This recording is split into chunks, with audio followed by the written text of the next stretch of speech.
যদি আপনার ছেলে যদি কোরআন পানওয়ালা মেয়ে বিয়ে করতে চায়, ওই যে সামনের বাড়িটা দেখা যায়, ওই বাড়িতে একটা মেয়ে আছে, একটা বাবার একটা মেয়ে গো চাচা। ওই মেয়েটা হইল কোরআনের হাফেজা।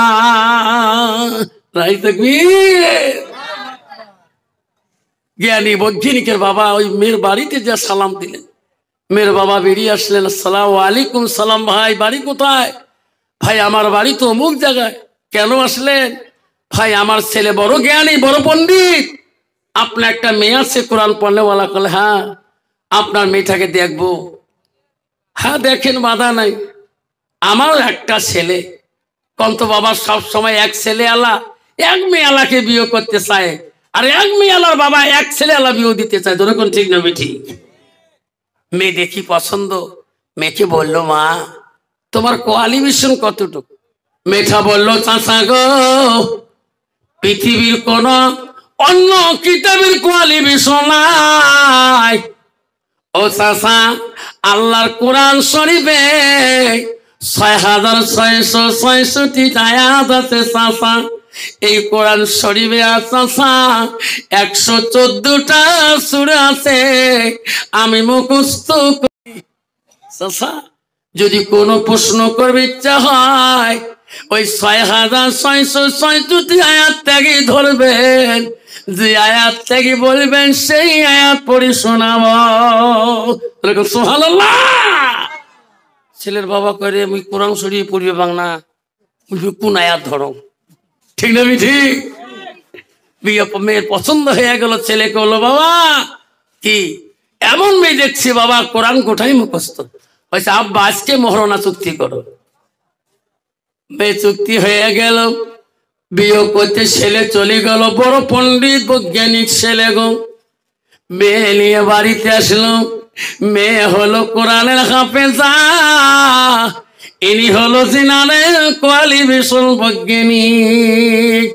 গভীর রজনীতে রে ওই স্বামীর রুমের মধ্যে কেমন করি একটা কোরআন পানেওয়ালা মেয়ে যায়।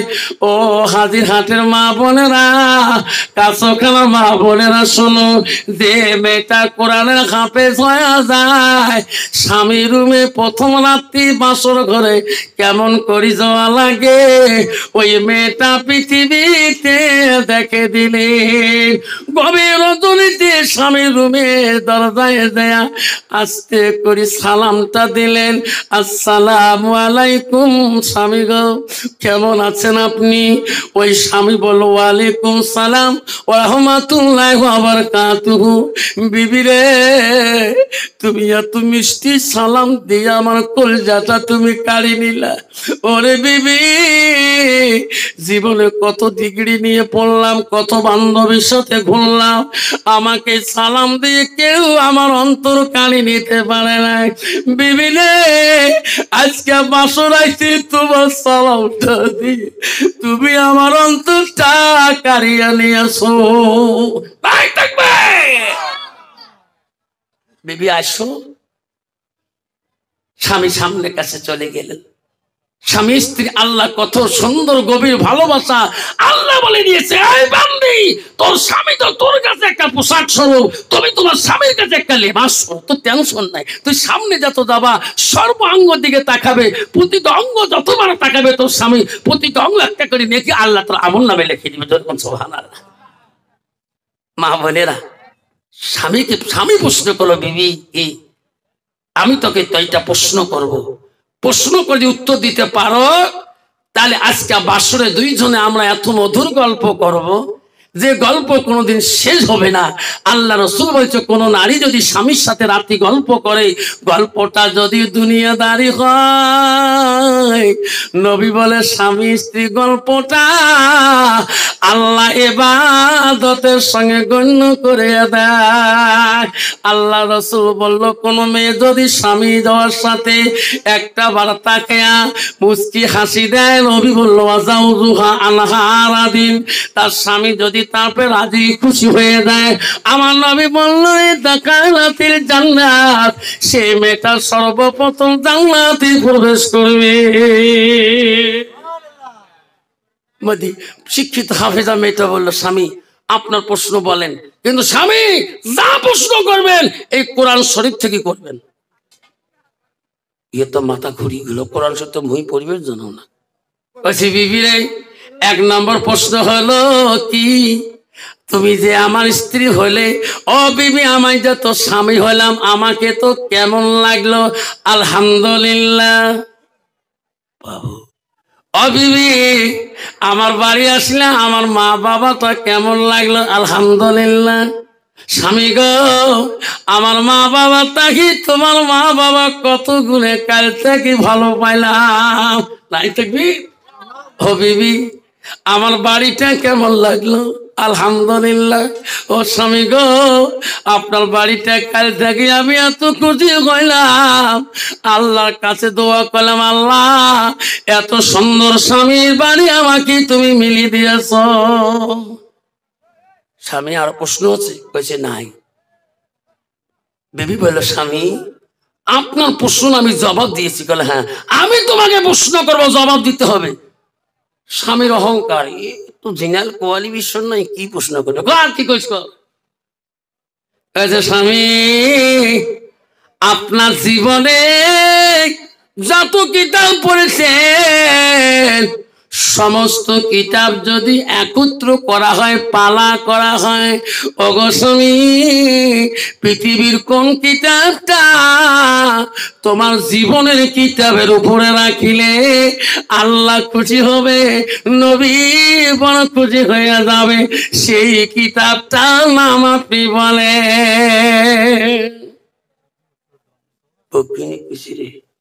পৃথিবীর সব কিতাবের উপরে তো আল্লাহর কোরআন ছাড়া অন্য কিতাব দিতে পারে না। যখন বিবি রে, পৃথিবীর যত কিতাব পড়ি না কেন সব কিতাবের উপরে আল্লাহর কোরআন যদি উপরে থাকে আল্লাহ বড় খুশি হবে, আমার নবী বড় খুশি হয়ে যাবে। সেটা কিতাব হলো আল কোরআন। নাই থাকবে। বিবি বলছে, স্বামী সঠিক উত্তর দিয়েছেন। দ্বিতীয় প্রশ্ন বলেন কি? স্বামী কোন কিতাবটা তোমার জীবনের কিতাবের নিচে রাখলে আল্লাহ গোসা হবে, আল্লাহ লান্ন দিবে, নবী নারাজ হয়ে যাবে, সেই কিতাবটার নাম এখন বলেন? কইতে গো বিবি রে, আল্লাহর কোরআন পৃথিবীর কোন কিতাবের নিচে যায় না।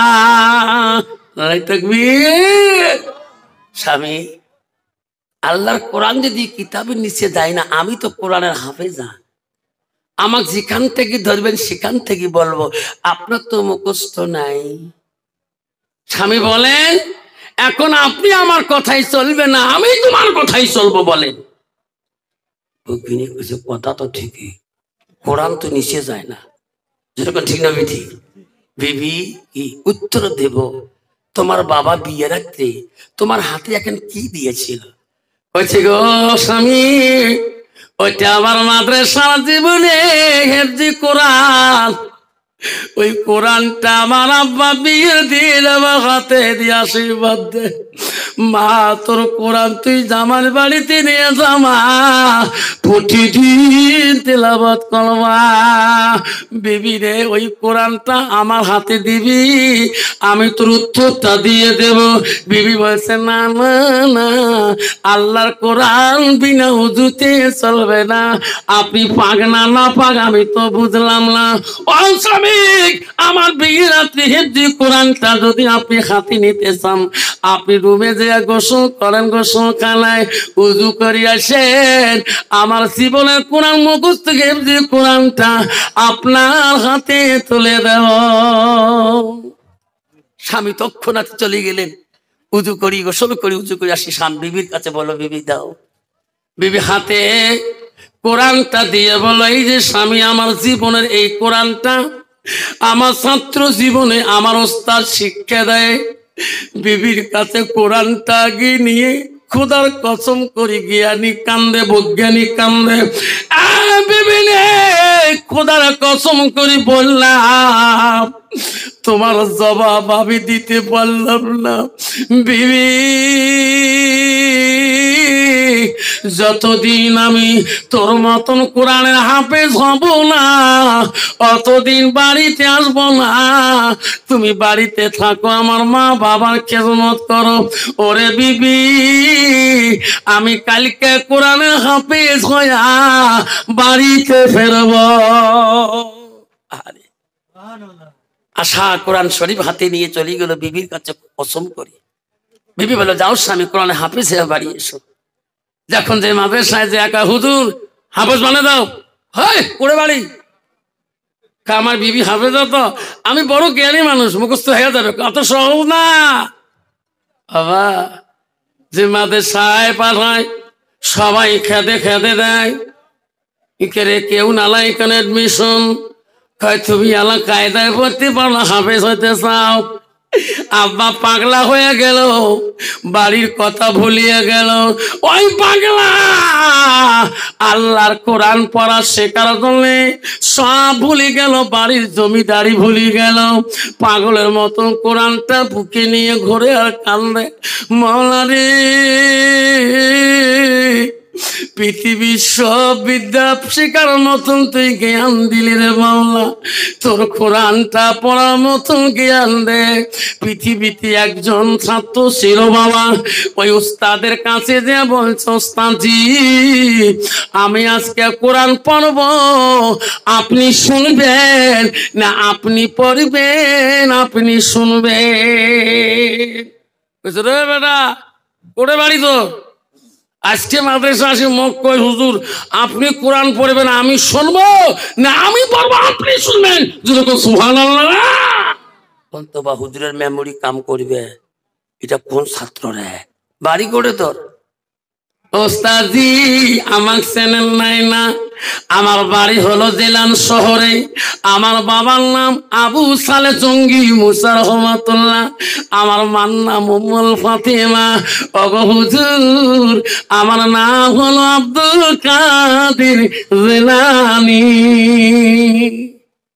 পৃথিবীর একজন অলি ছিল গৌসুল আজম, সব অলিদের অলি। উনি উস্তাদের সামনে প্রথম যে বলে মাদ্রাসায় যে কোরআন মুখস্থ দিছে, উস্তাদ বলছে বেটা কোরআন পড়ো। পড়তে পড়তে অর্ধেক যখন করেছে, বেটা বন্ধ করো, রেস নাও, আরো পড়ো। পড়া শুরু করেছে, 18 পারা যায় আর পড়তে পারে না, পড়েও না। উস্তাদ বলে বন্ধ করতে বলি নাই, বন্ধ করলি কেন? ওস্তাদজি আমার মা 18 পারা কোরআনের হাফেজা ছিল।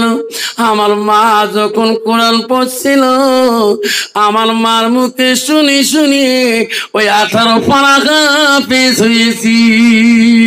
বাকি পারা তোমার কাছে শিখতে আসলাম। মা বোনেরা গো, ও হাজিরাটের মা বোনেরা, ও কাছখানার মা বোনেরা, তোমার পেটে এখনো মা কোরআনের হাফেজ জন্ম নেবে, কোরআনের হাফেজ জন্ম নিবে। যদি মা তোর সহিত্যটা হাসানা যদি ঠিক হয় মা, যদি তুমি চরিত্রবান হও মা, আল্লাহ এখনো তোমার পেটে থেকে মাওলানা মুক্তি জন্ম নেবে। নেবে কিনা? নেবে কিনা? নেবে। মেয়েটা হাসানা ঠিক দেখতে হবে, চরিত্রবান ঠিক দেখতে হবে, পর্দাবাজি দেখতে হবে, আল্লাহওয়ালা মুত্তাকিন হইতে হবে। ওই মার পেটে গিয়ে এখনো আল্লাহওয়ালা আল্লাহর কুতুব আসবে। কিন্তু বাবা বর্তমান যুগের যে নারী রে বাপ, যে পর্দা রে বাপ, তোমার জীবন কেমন রে বাপ, ইস কি আকারে বাপ। একবার করে কয় বু তুই কস মলবি মরনা গুলো দুনিয়া জঙ্গল বু এলে জ্বালায় বু গোলগঞ্জ উনিয়ে যাওয়ার পাই না কস। এদিকে মাথার কাপড় ফেলাই ওই গালে হাসা দেয়, কসবু মনটা কয় গোলগঞ্জ তাহলে মাথার কাপড় ফেলে গোটা এখন বেড়ান তোর ঠিক না ঠিক। বুদ্ধিনী পাগলা হয়ে গেল, কেউ কোরআনের হাফিজ বানিয়ে দিতে পারে না। কষ্ট হয় বাবা, কষ্ট হয়। বুদ্ধিনী পাগল হয়ে গেল। মানুষ দেশের মানুষকে এটা কোন পাগল নেই?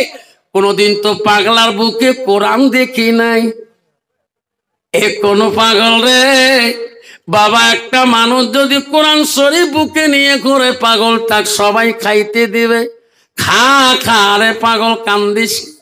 পাগল কারো খানা খায় না, কোনো একটা দানা মুখে দেয় না, জঙ্গলে বসে বসে বুকে কোরআন টানিয়ে কান্দে। সবাই বলে দেশের কোন দেশ থেকে এই পাগল আসলো, এটা তো আল্লাহর কোরআনের পাগল। ওই দেশে একজন আল্লাহ ওলি ছিল, রাত্রিকালে স্বপ্ন দেখতেছে ওই বাজারে একটা পাগল আছে, আল্লাহর কোরআনের পাগল। স্বপ্নে দেখতেছে ওই খিদে যখন গভীর রাইতে লাগে রে, গাছের পাতা মুখে দিয়ে যাবে খা। আল্লাহ ওলি কই কোন পাগল কোন মানুষের হাতে খায় না, খিদের জ্বালায় গাছের পাতা চেপে খায়। সকালবেলা আল্লাহর ওলি আসছিলেন বাজারে করতে, 80 থেকে পাগলটা হয়।